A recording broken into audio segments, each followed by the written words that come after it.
होली हिंदू धर्म का एक बहुत बड़ा त्योहार है। सभी महान हिंदू त्योहारों में धार्मिक, सामाजिक और स्वास्थ्य संबंधित तत्व होते हैं। होली बसंत उत्सव के रूप में फाल्गुन मास की पूर्णिमा तिथि को मनाई जाती है। होली कोई अपवाद नहीं है, जीवन में इसके पौराणिक और वैज्ञानिक कारण भी है। तो आखिर क्यों मनाई जाती है होली?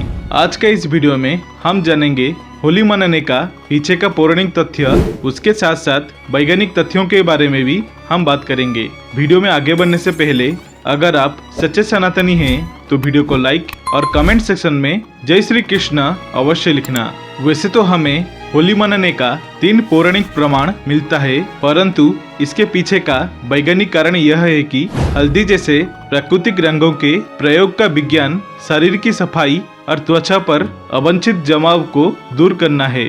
मनुष्य विश्राम चाहता है और परिश्रम के बाद परिवर्तन चाहता है। काम और चिंताओं के कारण दुखी होने पर उसे खुशी होने का आवश्यकता होती है। होली जैसे त्योहार को मनाने के बाद हम मनुष्य के अंदर खुशी और मन में शांति बनाई रहती है। पौराणिक कारणों की ओर चले तो पहले तथ्य के अनुसार होली का दहन मुख्य रूप से भक्त प्रहलाद की स्मृति में किया जाता है। पहले के दिनों में यह समग्र भारत में नरभक्षी समुदाय थे। भगवान विष्णु के परम भक्त प्रहलाद राक्षस कुल में जन्मे थे। उनके पिता हिरण्यकश्यप को उनकी ईश्वर भक्ति अच्छी नहीं लगती थी, क्योंकि वह स्वयं को ईश्वर मानता था। इसलिए हिरण्यकश्यप ने प्रहलाद को अनेकों प्रकार के जघन्य कष्ट दिया। उनकी बुआ होलिका, जिसको ऐसा वस्त्र वरदान मिला हुआ था जिसे पहनने पर आग में बैठने से उसे आग जला नहीं सकती, होलिका प्रहलाद को मारने के लिए वह वस्त्र पहनकर उन्हें गोद में लेकर आग में बैठ गई। भक्त प्रहलाद की विष्णु भक्ति की फल स्वरूप होलिका जल गई, परंतु प्रहलाद को एक तनिक तक आग छू नहीं पाया। शक्ति पर भक्ति की जीत की खुशी में यह पर्व मनाया जाने लगा। साथ ही में रंगों का पर्व यह संदेश देता है कि काम, क्रोध, मद, मोह एवं लोभ रूपी दोष को त्याग कर भगवान के भक्ति में मन लगाना चाहिए। कई पौराणिक तथ्य के अनुसार होली भगवान श्री कृष्ण की प्रिय खेल था।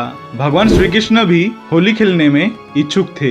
वह अपने बचपन में अपने सखाओं के साथ होली मनाते थे और यह भी कहा जाता है कि होली का संबंध राधा कृष्ण के पवित्र प्रेम से भी है। पौराणिक समय में श्री कृष्ण और देवी राधा की वर्षाने के होली के साथ ही होली के उत्सव का शुरुआत हुआ है। आज भी वर्षाने और नंदगांव की लठमार होली विश्व प्रसिद्ध है। कई महान संतों का यह मानना है कि होली उत्सव का संबंध भगवान शिव से भी जुड़ा हुआ है। शिव पुराण के अनुसार हिमालय के पुत्री माता पार्वती भगवान शिव से विवाह हेतु कठोर तपस्या कर रही थी और भगवान शंकर भी तपस्या में लीन थे। स्वर्ग का राजा देवराज इंद्र का भी शिव पार्वती के विवाह में अपना स्वार्थ छिपा हुआ था, जो कि था तारकासुर का वध, क्योंकि तारकासुर का वध भगवान शिव का पुत्र ही कर सकता था। इसी वजह से इंद्रदेव आदि देवताओं ने कामदेव को भगवान शिव की तपस्या भंग करने के लिए भेजा। भगवान शिव के समाधि को भंग करने हेतु कामदेव ने शिव जी पर अपने पुष्प बाण से प्रहार किए थे।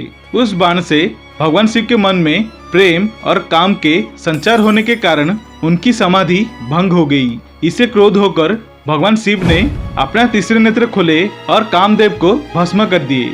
शिव जी की तपस्या भंग होने के बाद देवताओं ने भगवान शंकर को देवी पार्वती से विवाह करने के लिए राजी कर लिए। कामदेव की पत्नी रति को अपने पति के पुनर्जीवित का वरदान और शिव जी का माता पार्वती से विवाह का प्रस्ताव स्वीकार करने की खुशी में देवताओं ने इस दिन को उत्सव की तरह मनाया था। यह दिन फाल्गुन पूर्णिमा का दिन था। इस प्रसंग के आधार पर काम की भावना को प्रतीकात्मक रूप से जलाकर सच्चे प्रेम का विजय का उत्सव मनाया जाता है। तो यह था होली मनाने का 3 पौराणिक कारण। सनातन धर्म में प्रत्येक मास की पूर्णिमा का बड़ा ही महत्व है। यह किसी न किसी उत्सव के रूप में मनाई जाती है। उत्सव की इसी क्रम में होली बसंत उत्सव के रूप में फाल्गुन मास की पूर्णिमा के दिन मनाई जाती है। यह दिन सतयुग में विष्णु भक्ति के प्रतिफल के रूप में सबसे अधिक महत्वपूर्ण दिनों में से माना जाता है। भक्त प्रहलाद के भगवान विष्णु के प्रति भक्ति को देखकर हर साल लोगों को याद दिलाने के लिए होली मनाया जाता है। जो लोग भगवान से प्यार करते हैं उन्हें हर कष्ट विपत्ति से भगवान स्वयं आकर रक्षा करते हैं, और जो भगवान के भक्त को सताते हैं वह राख में बदल जाते हैं। जब होलिका का दहन किया गया तो लोगों ने उसे गालियां दी। भगवान और उनके महान भक्त प्रहलाद की महिमा गाई। उसी के अनुसार लोग आज भी होलिका दिवस में अपशब्दों का प्रयोग करते हैं, पर दुर्भाग्य से भगवान और उनके भक्त का गुणगान करना भूल जाते हैं। दुनिया में स्वार्थ मजबूत है, स्वास्थ्य कमजोर है। देह को विकारों के घाट से बचाने के लिए यह उत्सव मनाया जाता है। हर हार से बचाने के लिए होली का त्योहार मनाने की परंपरा प्राचीन है। फाल्गुन मास की पूर्णिमा की रात्रि को लकड़ी कंडे जलाकर उसमें गेहूं की बलियां और अड़ूसा अर्पित करके सभी भारतवासी अपनी मन से नकारात्मक शक्ति को बाहर निकालकर होली उत्सव को बड़ी धूमधाम से मनाते हैं।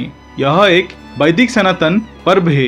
होलिका का अर्थ है भुना हुआ अन्न, इसलिए लोग अन्न को अग्नि में डालते हैं और गेहूं की बलियां को भूनते हैं। भगवान विष्णु ने अधर्म को नष्ट करने के लिए और अपने भक्त को बचाने के लिए हिरण्यकश्यप और हिरण्यकश्यपु का वध किए थे। हिरण्यकश्यप हिरण्यकर्ण नामक वन का राजा था। वह स्वयं को भगवान मानता था। उसी दैत्य कुल में भगवान विष्णु के परम भक्त प्रहलाद उसी के पुत्र के रूप में जन्मे थे। प्रहलाद हमेशा भगवान विष्णु के भक्ति में लीन रहते थे, जिसे देख हिरण्यकश्यप अत्यंत क्रोध में आ जाता था। ना तो वो भगवान में मानता था, ना ही भगवान का पूजा करने में समर्थन देता था। उसने ब्रह्मदेव की कठिन तपस्या कर एक विचित्र वरदान मांग लिया था।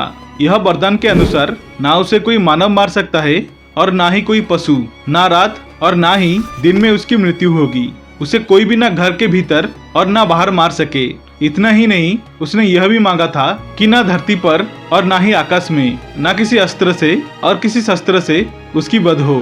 भगवान विष्णु ने हिरण्यकश्यप का भाई हिरण्याक्ष का वध वराह अवतार में किए थे और नरसिंह अवतार के रूप में हिरण्यकश्यप का वध किए थे। उस समय वह ना तो घर के अंदर थे, ना ही बाहर, ना दिन था ना रात। भगवान नरसिंह ना तो पूरी तरह से मानव थे और ना ही पशु। दरअसल भगवान विष्णु के 3 स्वरूप थे। पहला महाविष्णु। महाविष्णु स्वयं परम ब्रह्म के रूप थे। दूसरा गर्भोदक्षाई विष्णु। गर्भोदक्षाई विष्णु वह विष्णु थे जिनके नाभि से स्वयं परमपिता ब्रह्मा का जन्म हुआ है और जिनकी कमल की माला पर सभी 14 लोकों का निवास है। और तीसरा स्वरूप क्षीरोदक्षाई विष्णु था। क्षीरोदक्षाई विष्णु वह विष्णु है जिन्हें सृष्टि के पालनहार के नाम से जाना जाता है। उन्होंने ही इस धरा पर अपने 24 अवतार लिए हैं, जिसमें से उनका 10 प्रमुख अवतारों को दशावतार कहा जाता है।